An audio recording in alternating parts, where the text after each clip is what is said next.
Independent National Electoral Commission INEC suspends collation of Adamawa governorship results and voids REC's declaration of Binani as winner.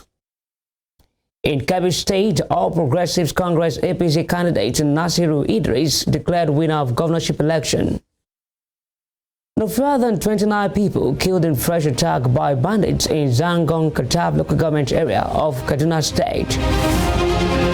On the foreign scene, leaders of Sudan's army and paramilitary group agreed to temporary ceasefire after 2 days of fighting. Good evening, this is News at 7 on Western Spring Television. My name is Okpayemuni.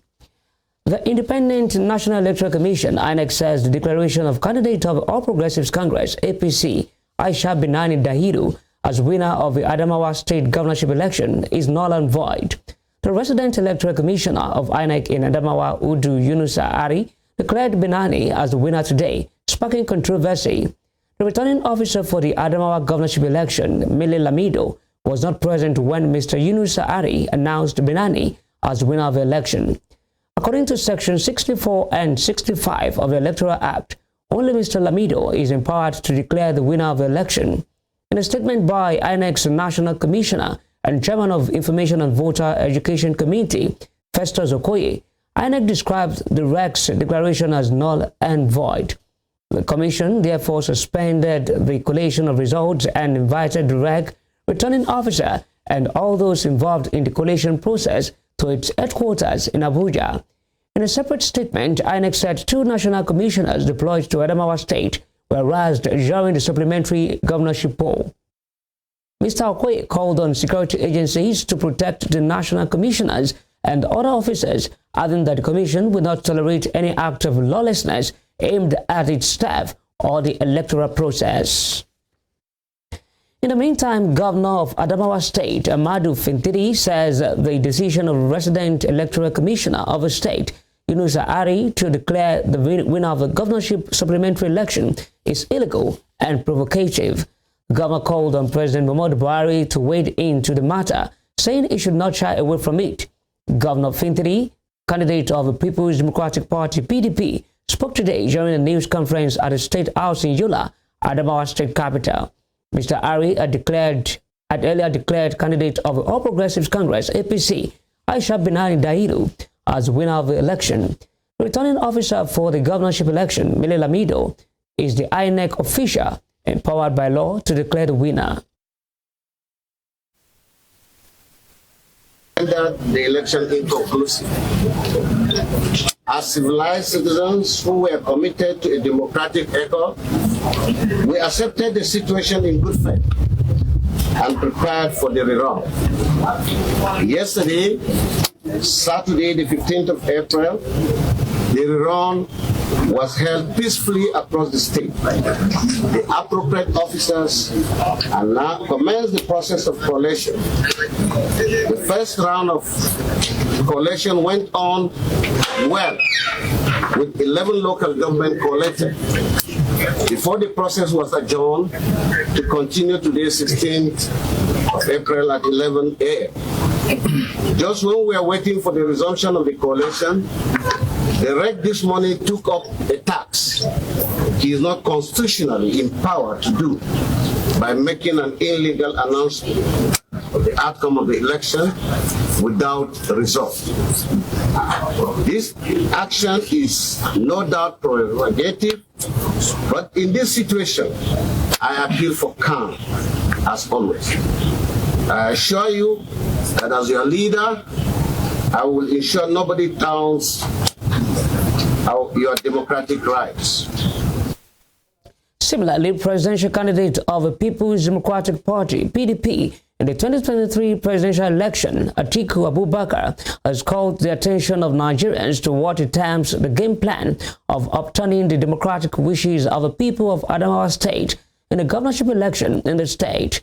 Mr. Abubakar, in a statement by his media advisor, Paul Ibe, said the initial decision of the resident electoral commissioner in Adamawa State to declare the APC candidate Aisha Binani as the winner of the election is a case study to the shambolic nature of the 2023 elections in general. According to him, such behavior by INEC has natural consequences of unsettling the peace and security of the society. Mr. Abubakar alleged that the fact that the APC candidate had a prepared acceptance speech was a pointer to the guarantee of a false victory, which INEC must have promised her. Meanwhile, the Center for Democracy and Development, CDD, has asked the Independent National Electoral Commission, INEC, to sanction all erring officials who carried out the illegal declaration of Aisha Binani as the winner of the Adamawa governorship poll. The resident electoral commissioner of INEC in Adamawa, Yunusa Ari, declared Binani as the winner around 9 a.m. today, sparking controversy. The collation of results in the state had been suspended last night after results from 10 local government areas were announced, and the collation of the remaining 10 local government areas' results was expected to commence by 11 a.m. today. Commenting on the situation, the CDD said the laws and procedures guiding Nigeria's elections are such that only the returning officer can make such a declaration. In Kebbi State, the All Progressives Congress APC candidate Nasiru Idris has been declared winner of the 2023 governorship election in Kebbi State. Mr. Idris was declared the winner by the returning officer for Kebbi State, Yusuf Saidu, today in Birnin Kebbi, the state capital. Professor Saidu said Mr. Idris polled a total of 409,225 votes to beat his close rival of the People's Democratic Party, Major General Aminu Bande, retired, who garnered 360,940 votes. Idris Abubakar Udu of PRP, 3,136 votes. Ahmed Atiku Meahu of SDP, 827 votes. Mohammed Sani Lani of YPP, 477 votes. Suleiman Magaji of ZLP, 216 votes. That Idris Nasir of APC, having satisfied the requirements of the law, is hereby declared the winner and returned elected. Meanwhile, a police officer in Kebbi State has shot and killed Abubakar Bello, a former member of the Zuru local government area vigilante group. Bello was killed for attempting to snatch a ballot box during yesterday's supplementary elections. The policeman, who was deployed to polling unit 001 Bajida in Zuru local government area, was said to have shot Bello after he hijacked the ballot box and ran away with electoral materials. The incident occurred when the deceased realized that his preferred candidate was losing the election and made a desperate move to undermine the process. Sokoto State Governor Aminu Tambuwal has been declared winner of the Sokoto South Senatorial District election. The returning officer, Abubakar Bagudu, who announced the results, said the governor garnered 100,860 votes to win the election. Governor Tambuwal defeated Dambaba Dambuwa, candidate of the All Progressives Congress, APC, who polled 95,884 votes to lose his re-election bid. With his victory, he joins the list of governors who have won senatorial seats in the 2023 elections. Others are David Umai of Ebonyi State and Abubakar Bello of Niger State.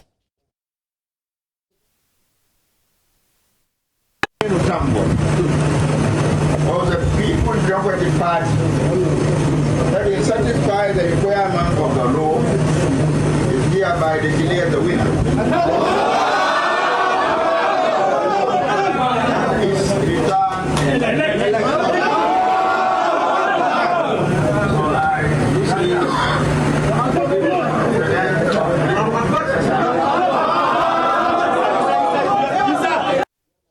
Meanwhile, in the Sokoto North supplementary elections, Senator Aliyu Wamako has emerged victorious with a total of 141,468 votes.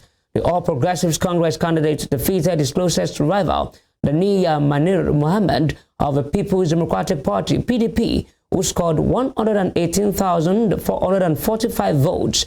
The results were announced by the returning officer, Professor Ibrahim Magawata, after the poll held in 185 polling units that were previously cancelled. The candidate one by one. Yes, sir. Yeah. I, Professor Ibrahim Magawata, hereby certify that I am the returning officer for the 2023 Sokoto North Senatorial District election held on the 15th of April 2023. The election was contested and the candidate received the following votes. Muhammad Farouku of ADC scored 409 votes. Magatakarda Ali Wamako of APC scored 141,468 votes. Abubakar Modi Aliyu of ABDA scored 561 votes. Sidi Ahmad Muazu of APC scored 193 votes. Nayaba Shuaibu Muhammad of MNPP scored 472 votes. Abubakar Manu Gumbi of NRM scored 307 votes. Tania Manir Muhammad of PDP scored 118,445 votes. Abdullahi Ibrahim Ghazali of PRP scored 173 votes. Aminu Abdullahi of SDP scored 86 votes. Now, from the results mentioned above, you can deduce that Magatakarda Ali Wamako of APC, having satisfied the requirements of the law, is hereby declared the winner and is returned elected. Thank you. The Independent National Electoral Commission, INEC, has declared the candidate of the People's Democratic Party, PDP, Ikra Aliyu Bilbis, winner of Zamfara Central Senatorial District following yesterday's supplementary election. He polled 102,866 votes to defeat his closest opponent, Senator Kabiru Marafa of the All Progressives Congress, who scored 91,216 votes in the election. Professor Kabiru Abdullahi of the Federal University Gusau announced the results. Mr. Aliyu, a former Minister of Information and Communication and former member of the APC, had joined the PDP last year. In Anambra State, candidate of the Labour Party in the Ogbaru Federal Constituency, Afam Ogene, has been declared winner of the Ogbaru Federal House of Representatives seat. Mr. Ogene defeated the incumbent and the third-term member of the House, Chukuma Oyema, of the People's Democratic Party, PDP. The returning officer, Professor Kingsley Ubaoji of Nnamdi Azikiwe University, announced the results in Attorney headquarters of Ogbaru local government area. He said the LP candidate scored 10,851 votes of the total votes cast, followed by the candidate of the PDP, who polled 10,619 votes. According to him, the All Progressives Grand Alliance candidate, Arinze Awogo, came third with 10,155 votes. Turning to Kano State, Majority Leader of the House of Representatives, Alazan Ado Dogowa, won the Tudun Wada Dogowa constituency seat. The Independent National Electoral Commission, INEC returning officer, Professor Sani Ibrahim, announced the result, saying the All Progressives Congress APC candidate got 41,573 votes. His closest opponent, New Nigeria People's Party NNPP stand-bearer, Yushau Salisu, polled 34,831 votes, while the People's Democratic Party got 211. Election, all of them male by gender. Number one, Abdurrahman Mustafa Hamza of ADC scored 161 votes. Abdurrahman Mustafa Hamza scored ADC scored 161 votes. Al-Hassan Ado Garba scored 41573. members of APC. Yusha Salis Abdullahi of NNPP scored 34831 votes, while Jamilu Yabu of PDP scored 211 votes. Jamilu Yabu of PDP scored 211 votes. Awalu Bashir Salihu of PRP scored 112 votes.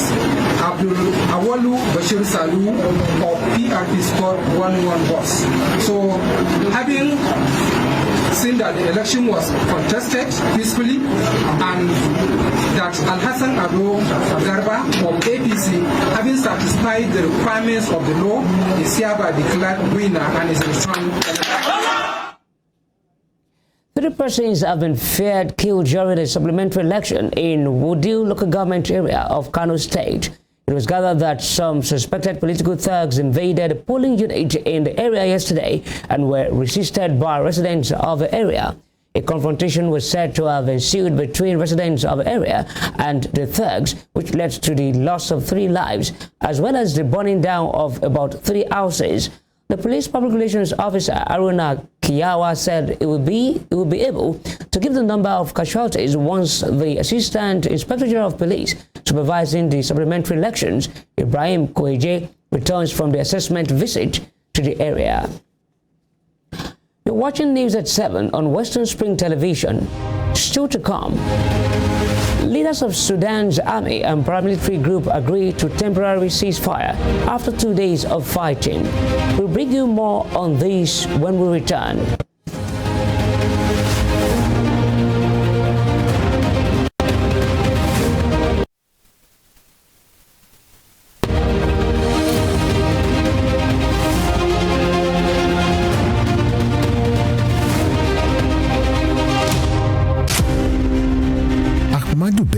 Prince Royal was born 6th of December 1910 at Raba Village, Sokoto, northwestern Nigeria. His father was a district head and heir apparent to the Sultanate throne from the house of Usmanu Danfodio, a religious and social reformer who brought the Habib dynasty under the Fulani Caliphate in the beginning of the 19th century. Ahmadu Bello raised the bar of political consciousness and participation when, in 1944, he engineered the establishment of the Northern People's Congress (NPC) as the first political party in northern Nigeria and the rallying point for politicians in the region before independence. History will not forget Ahmadu Bello for his charisma and political sagacity, which provided easy passage for his kinsmen to assume political and administrative positions in Nigeria's post-independence era. The distinguished elder statesman and Sardauna of Sokoto has his face on his country's 200 naira currency as a mark of honor to one of the architects of Nigeria's independence. Western Spring Television identifies Ahmadu Bello as a watershed character in history. The British Empire was the largest and the most powerful in the world. At its zenith, the empire embraced a quarter of the earth's land surface and imposed her imperial majesty's rule on more than 458 million peoples across nations and continents. The empire took off with overseas possessions and trading posts established by England, spread over 3 million kilometers between 16th and early 18th century. Like previous empires, the British Empire began to crumble on its weight of overstretched territories and growing unrest in our various colonies. Today, the British Empire no longer exists. What is in place is the Commonwealth of Nations, a loose association of sovereign states which recognize the King of England as the titular head. Western Spring Television identifies the British Empire as a watershed empire in history. Born Jeremiah Oyeni Obafemi on March 6, 1905, Obafemi Awolowo was a prime architect of Nigeria's independence and most consummate advocate of free education and social welfare in Africa's most populous nation. Erudite politician, thinker, and philosopher, Awo was fondly addressed by associates and political colleagues, brought his unique attributes to bear on governance in the defunct Western region. He administered as leader of government business and the premier between 1955 and 1958. Obafemi Awolowo's premiership witnessed pioneering in multi-sectoral policy initiatives and execution. The Western region under his administration paraded several enviable records. First television station in Africa, first real estate in Nigeria, first high-rise building in Nigeria, first modern sports stadium in Nigeria, first agricultural settlement in Nigeria, first modern civil service secretariat in Nigeria, and first industrial estate in Nigeria. His face is on 100 naira denomination as a mark of honor for his distinguished services to his country. Western Spring Television identifies Obafemi Awolowo as a major character in history.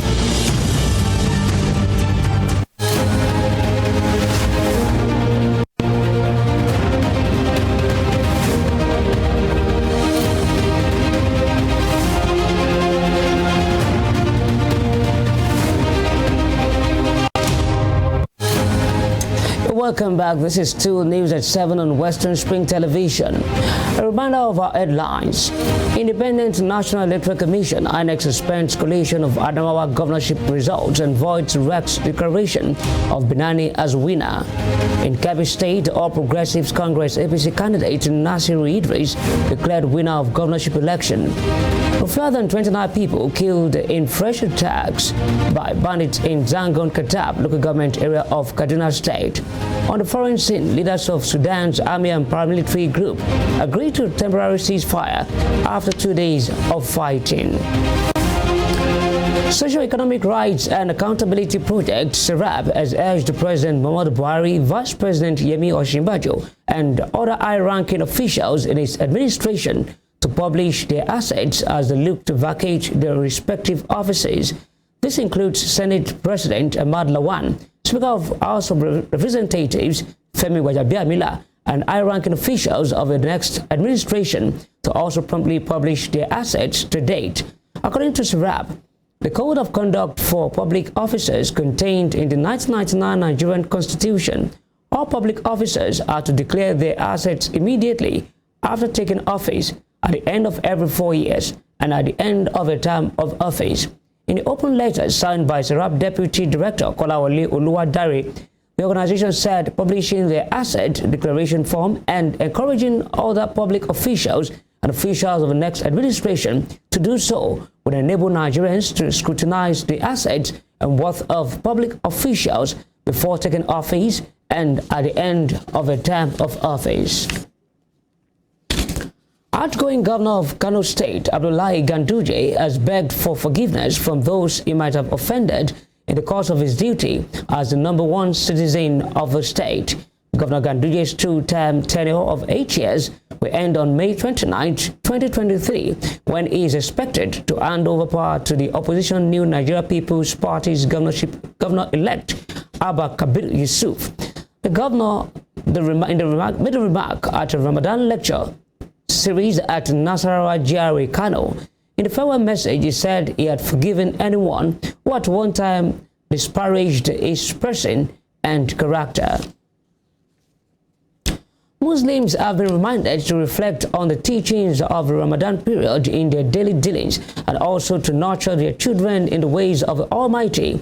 This was an admonition made by Ustaz Musbauddin Orimadegu at a special Ramadan lecture held in honor of Pa Abdul Salam Olakpade, the father of member representing Eden North, Eden South, Egbedore, Ijibu Federal Constituency at the House of Representatives, Bamidele Salam, today in Awo, Egbedore local government area of Osun State. Olayin Kali was there and completes the story. Regarded as one of the 5 pillars of Islam, Ramadan is a period of fasting and spiritual growth and has been regarded as the holy month for all Muslim faithful, where they aim to grow spiritually and become closer to Allah and their loved ones. Today, the Honorable Member representing Ede North, Ede South, Egbedore, Ejigbo Federal Constituency at the House of Representatives, Abuja, Bamidele Salam, organized a special Ramadan lecture in honor of his late father, Pa Abdusalam Oladosu Olakpade, in his hometown, Awo, Egbedore local government area of Osun State, where dignitaries of high repute came out to honor him with their presence. The Osun State Governor, Ademola Adeleke, who was represented by the Secretary to the State Government, Alhaji Teslim Igbalaye, stated that the essence of Ramadan is to show love and sympathy to everyone, particularly the needy, while urging Muslim faithful in the state to live in unity and in peace. The essence of Ramadan is to preach peace for our people and to show love and the fellowship to our neighbors, so that with the situation of things in the country presently, a lot of people are going through a very hard time, and we should use this period Ramadan to preach peace and to show love for our people, especially the needy. Deputy Speaker of the House of Representatives, Right Honorable Idris Wase, was a special guest of honor and represented by Honorable Yusuf Chitu Galambi, member representing Gwaram Federal Constituency from Jigawa State, equally tagged to the month of Ramadan as a blessing to mankind and urged Muslims to remain steadfast in serving the Almighty Allah. Ramadan has a lot of importance, and the impact of Ramadan in our lives, both here and hereafter, is very, very, very much. As we all know, it is within this month that we are experiencing the night of the Laylatul Qadr, which is a blessing. Whoever witnesses that is a blessing to him.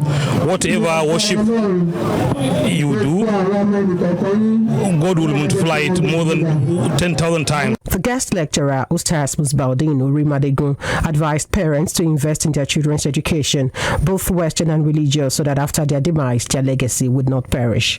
The one big lesson about all this is that life is governed by principles, not miracles. What you sow, you reap. If Daddy Baba had not trained the children for today, the children would not have had the privilege or the grace to invite people to come and do what they do. So it's a lesson to all parents to make sure that when they are having their children, proper upgrading, real investment in education should be taken as priority, so that tomorrow, which does not belong to people who fold their hands today, will definitely become theirs. The host, Honorable Bamidele Salam, emphasized that part of every parent's obligations to their children is to raise them in the knowledge, wisdom, and fear of God, thereby urging parents to be upright in their ways of training their children. Which we are in is a period of reflection, is a period of abstinence, is a period of closeness to the Almighty Allah.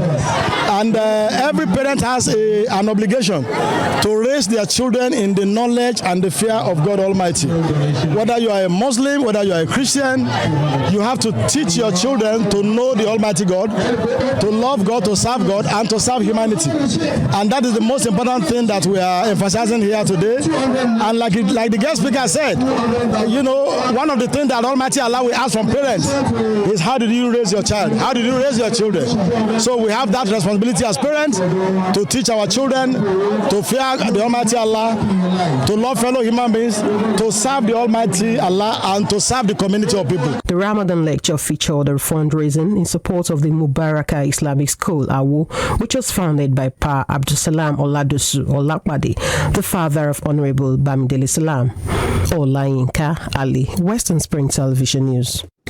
No further than 29 people have been killed in the fresh attack by bandits on Runji village in Zangon Katab local government area of Kaduna State. The attack, which occurred at about 10 p.m. last night, comes barely 3 days after bandits killed 8 people at the Atank J community also in Zangon Katab local government area, Kaduna State. Kaduna State Commissioner for Internal Security and Home Affairs, Samuel Arwan, who confirmed the latest incident in a statement, said that several houses in the community were burnt down while some residents were injured by the attackers. He also disclosed that troops of the Nigerian military had a first encounter with the bandits and are still in the general area to maintain law and order. Meanwhile, Governor Nasir El-Rufai has condemned the killings, describing them as unacceptable and unjustifiable. The governor condoled the families that lost their loved ones and prayed for the repose of the souls of the victims, as well as the speedy recovery of the injured. Operatives of the Ibadan Zonal Command of Economic and Financial Crimes Commission, EFCC, have arrested 44 suspected internet fraudsters in Ibadan, Oyo State. They were arrested at Akpete and Bodija areas of Ibadan following actionable intelligence on their fraudulent cyber activities. Items recovered from them include 10 exotic cars, 2 motorcycles, 53 mobile phones, 4 laptops, amongst others. The FCC says they will be charged to court as soon as investigations are concluded. Consignments of tramadol, rohypnol, ecstasy, and cannabis concealed in winter jackets and bottles of body cream have been intercepted by operatives of the National Drug Law Enforcement Agency, NDLEA, at the Murtala Mohammed International Airport, Lagos. NDLEA said the psychoactive substances were recovered at the new terminal of the airport on Friday following the arrest of a passenger, Joshua Sunday, who was traveling on a Qatar airline flight via Doha to Oman, Middle East. Preliminary investigation revealed that the suspect came into Nigeria from Oman on April 7th and was returning exactly a week after. In the same vein, a Lekki, Lagos-based businessman, Siru Chidebere, was arrested along with 2 of his freight agents over their involvement in the importation of 12 parcels of loud and a strain of cannabis, which was part of a consolidated cargo brought in from the United States. Similarly, anti-narcotic officers acting on a tip-off arrested 2 suspects, Aminu Saudi and Abdullahi Sani, at Ogbese, Ondo State, with 11 jumbo bags containing 211 kilograms of cannabis concealed in rice chaffs. NDLEA said this was closely followed by the destruction of 6 hectares of cannabis farm in Ushu Forest in the state on Thursday. There was a fire outbreak at Queen's College in the Yaba area of Lagos State today. Reports said the fire occurred inside a 2-room boys' quarter located behind the staff quarters of an all-girls school. The 2-room was being used for lodging as well as a store. The cause of the fire is yet unknown, but it has since been put out by combined effort of the Federal Fire Service and the Lagos State Fire Service. The police, who were also alerted, prevented hoodlums from gaining access into the school premises. No life was lost in the incident. We now move to the foreign scene as leaders of Sudan's army and paramilitary group, the Rapid Support Forces, have agreed to a temporary ceasefire after 2 days of fighting. The 4-hour humanitarian window today will allow the wounded to be evacuated after clashes were reported across the African country. Earlier, the World Food Programme temporarily altered humanitarian work in Sudan after 3 staff were killed. The deaths happened during violence in Kakabia in North Darfur, and 2 other workers were injured. Sudan's Doctors Union said at least 57 people have been killed as a result of the fighting which broke out yesterday. The RSF says it controls key sites in the capital, but Sudan's leader and head of the military has rejected its claim. The African Union, leading Arab states, and the United States have called for an end to the fighting and the resumption of talks aimed at restoring a civilian government.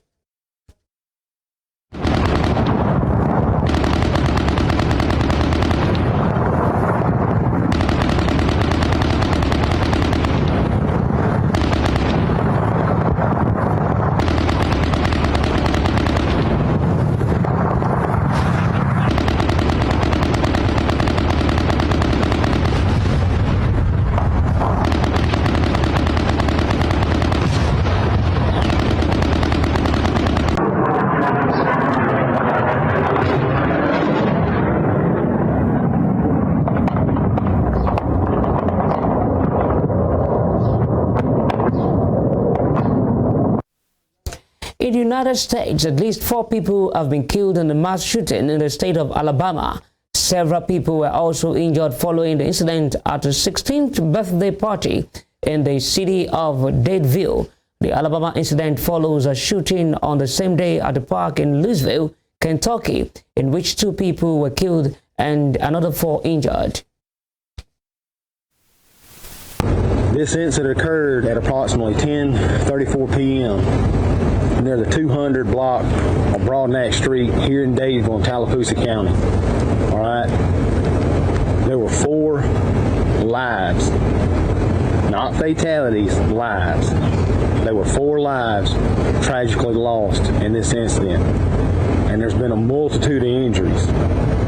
As they said, this is going to be a long, complicated process. We're thankful to the sheriff, to the chief, to everyone, to the district attorney for all of their support. We're going to continue to work through in a very methodical way to go through this scene, to look at the facts, and ensure that justice is brought to bear for the family. Nurses in Britain are prepared to strike until Christmas if they cannot reach a deal with the government on pay. Leader of the country's main nursing union, Pat Cullen, said today that members of the Royal College of Nursing, RCN, will strike at the end of April and the beginning of May before holding a ballot on continuing the strike to the end of the year. Members of the union rejected a government pay offer on Friday and immediately announced an escalation in strike action. Hopes had been high that nurses in England would accept the 5% pay offer brokered by the RCN and the government in March. But after putting the offer to its members, the RCN said 54% turned it down. RCN members will work out for 48 hours from 8 p.m. on April 30th, with the action extended to staff in emergency departments, intensive care and cancer care units for the first time. Well, it's interesting that it's taken the Health Secretary days to respond to my letter, and I get it half an hour before I'm coming on your programme. So I wonder why, first of all. And that's not about being disrespectful to me. It's been disrespectful to over 500,000 nurses that I represent. What has he said, though? In fact, it says very little, Laura.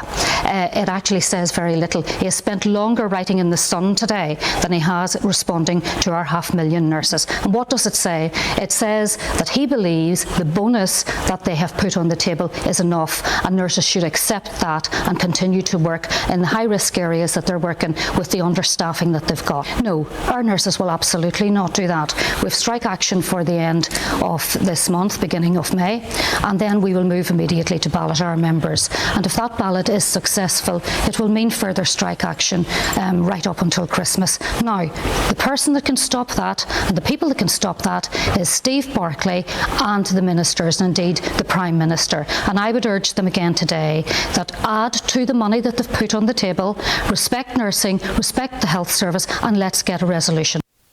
Still ahead, NNPC Limited denies claims of paying gratuity worth billions of naira to top officials while in service. We have more on these and other business stories after this break. Please stay with us.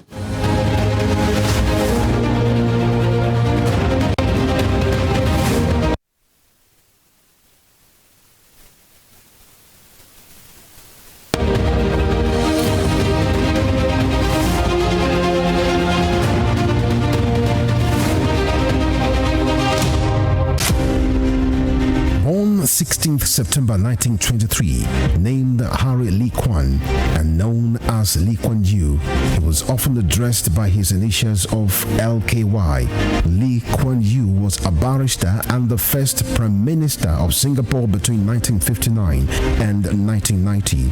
Educated at Raffles Institution from 1936 to 1940 and the Fitzwilliam House between 1947 and 1949, Lee Kuan Yew established a highly effective and anti-corrupt governance system that midwifed the transformation of Singapore into a high net worth income economy within a generation.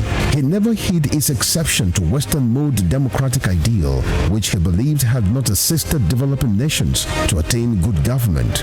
Before his death on 23rd March 2015, the People's Action Party, which he founded, had used its political influence to establish the United World College of Science Southeast Asia to expand his economic ideas among countries that constitute the Asian tiger. Western Spring Television identifies Lee Kuan Yew as a major character in history. Nelson Rolihlahla Mandela was an anti-apartheid activist who gave his all for the elimination of what has been described as the world's most vicious rule of the unjust and man's inhumanity against man. He was born July 18, 1918 in Mvezo, South Africa. Educated and trained as a successful legal practitioner, he took up the gauntlet of a human activist against segregation by the minority white suprematists in South Africa. At the climax of his trial for treason, orchestrated by the minority South African government, the great crusader for democratic equality was prepared to pay the supreme sacrifice to establish majority rule in his native land. He told white jurists that if achieving freedom for his people was worth his life, he was prepared to die. Nelson Mandela spent 27 years in Robben Island, described as the most notorious prison in the world. It was from this same prison that he came out as a free man to assume office as South Africa's first black president in 1994. Western Spring Television identifies Nelson Mandela as a watershed character in history. Named Mao Zedong at birth, but globally known as Mao Zedong, he was a Chinese revolutionary and founder, People's Republic of China, which he led as chairman of the Chinese Communist Party from 1949 until his death in 1976. He was a communist who believed in the attainment of power by the instrumentality of gun. His wise saying, "Political power grows out of the barrel of gun," formed the major plank of his revolutionary struggle for the control of China. In the long span of his leadership and political power, Mao Zedong relentlessly entrenched the communist philosophy in China, which emphasized the revolutionary struggle of the vast majority of people against the exploiting class and their state structures. The communist leaders defined the class struggle as people's war. Mao Zedong was a story of grass to grace, having risen from peasantry to preeminent status as China's most respected leader. Western Spring Television identifies Mao Zedong as a major character in history.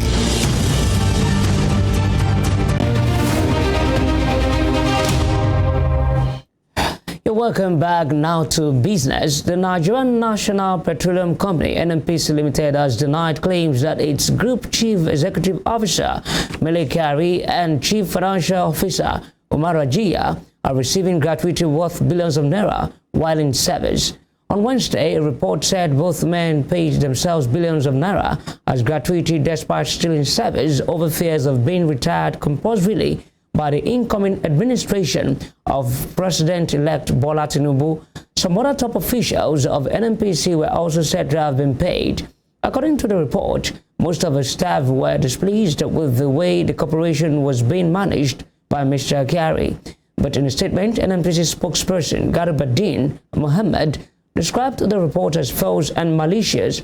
Mr. Mohammed noted that, based on the provisions of the Petroleum Industry Act, the new tenured roles Mr. Kyari and Mr. Ajiya assumed with NNPC Limited cannot be regarded as a continuance of the previous positions in the defunct corporation. It said the termination of the previous roles entitled them to gratuity benefits while they served in different positions under the new NNPC. He asked the public to disregard the claims, adding that the NNPC does not pay gratuity in billions. The NNPC spokesperson said the company would take necessary legal steps to seek redress. The Board of Directors of Heritage Bank has announced Akinola George Taylor as the substantive Managing Director and Chief Executive Officer of the bank. Group Head Corporate Communications of the bank, Ozena Utulu, said this in a statement today. The statement said that his appointment received a letter of no objection from the Central Bank of Nigeria, CBN, on March 31st. Akinola George Taylor who joined Heritage Bank as acting managing director, chief executive officer on September 12, 2022, would succeed Ife Sakibo. The statement said it will oversee Heritage Bank's operations across Nigeria and work to implement the lender's next phase of transformation. Still in business, Israeli ambassador to Nigeria, Michael Freeman, says direct flights from the country to Israel will begin on April 20th, 2023. Mr. Freeman, in an interview with NAN, said the flight operations will be run twice weekly by Air Peace Airline from Nigeria to Tel Aviv. The Israeli envoy said the development was possible due to the support of the Nigerian government. Mr. Freeman also assured that the Israeli mission in Nigeria would work closely with the federal government to deepen diplomatic ties between the two nations. The envoy added that business relations between both countries would also improve since Nigeria is the largest economy in Africa and Israel is known for thriving businesses. The European Commission has rejected bans introduced by Poland and Hungary on Ukrainian grain imports. The two countries said the measures were necessary to protect their farming sectors from cheap imports. The ban applies to grains, dairy products, sugar, fruit, vegetables, and meat and will be in force until the end of June. But the Commission said it was not up to individual member states to make trade policy. While the Commission has said that unilateral moves will not be tolerated, it has not yet specified what measures it will take against Poland and Hungary. Most Ukrainian grain is exported via the Black Sea, but Russia's invasion last year disrupted export routes and resulted in large quantities of grain ending up in Central Europe.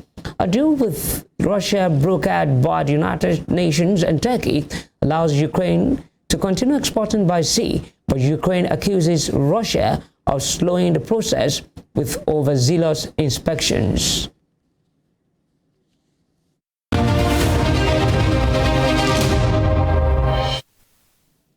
Welcome to sports. Head coach Issa Ladamboso has invited 39 players to the camp of Nigeria's under-20 boys ahead of final preparations for this year's FIFA Under-20 World Cup finals taking place in Argentina. World Football Governing Body FIFA earlier withdrew the hosting rights from Indonesia and handed it to Argentina with assurances that the period scheduled for the championship 20th of May to 11th June would remain unchanged. The Flying Eagles, who finished third at the Africa Under-20 Cup of Nations in Egypt last month, are one of 4 teams that will fly Africa's flag at the finals, with the others being Senegal, the Gambia, and Tunisia. All the invited players have been told to report at the camp in Abuja today, while training sessions will commence tomorrow. Italy striker Ciro Immobile is being treated for back and rib injuries in hospital after his car was involved in an accident with a tram in Rome. Photographs show police at the scene of a collision between a tram and a car.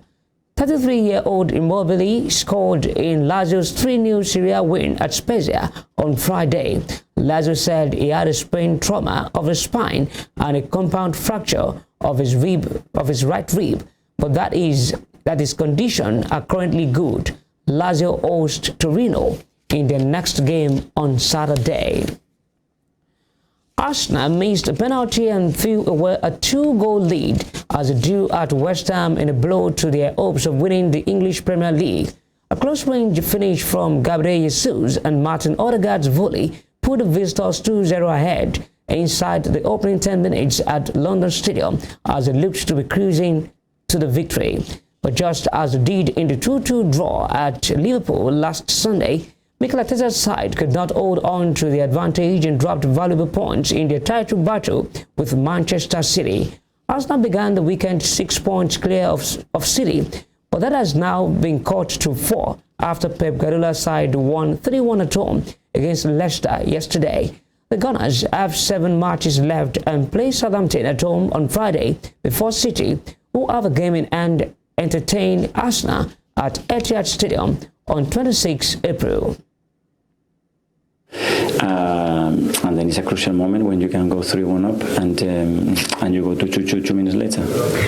Yes, that moment, it's quite uncharacteristic, I suppose, for Bukayo Saka. That's been so reliable all season. Yeah, but a player that takes penalties misses penalties. I haven't known anybody who doesn't, and still we should have done things much better, especially after the first 30 minutes. Yeah, at 2-2 then, what did you make of the rest of the team's performance? Well, when we changed it, we improved. We got some control in the game, and we started to play much more in the final third. But we lacked that last pass, that opening to make it. Bukayo's through. We are 3 against 2 with 40 meters of ground in front of us, and we didn't manage to kill the game. So finally, you'll know, title race talk, it may well go up a few notches now. What kind of discussions will you have with your players to kind of cope with that? The same. I don't know how many notches there were 3 months ago, 6 months ago. It's always there. We can control. Fortunately, we can control because we can play much better than what we did after the 2-0, and this is where we have to focus. In Scotland, Celtic is 7 points away from retaining the Scottish Premiership after a first-half goal. Go Blitz against relegation-threatened Kilmarnock. The visitors were 4 up within 27 minutes after Gilgo Furuhashi swept them in front with ease. Daisin Maeda added a quick second, and Matt O'Reilly struck twice. Liam Donnelly got one back at the end of the first half that also featured a missed penalty by Gilgo, with neither side finding net after the interval. Celtic re-established a 12-point advantage over Rangers, and with a vastly superior goal difference, they effectively need 2 more wins from 6 games to clinch back-to-back titles. And that's all these are. But before we go, here is a recap of our major stories. The Independent National Electoral Commission, INEC, says the declaration of candidate of the All Progressives Congress, APC, Aisha Binani Dahiru, as winner of the Adamawa State governorship election is null and void. In Kebbi State, the All Progressives Congress, APC candidate Nasir Idris has been declared winner of the 2023 governorship election in Kebbi State. No fewer than 29 people have been killed in a fresh attack by bandits on Runji village in Zangon Katap local government area of Kaduna State. On the foreign scene, leaders of Sudan's army and paramilitary group, the Rapid Support Forces, have agreed to a temporary ceasefire after 2 days of fighting. Please do follow us on our social media handles on Facebook, Instagram, and Twitter at Western Spring Television. You can also watch us live on our YouTube channel at Western Spring Television. I am Okpayemuni. Thanks for watching.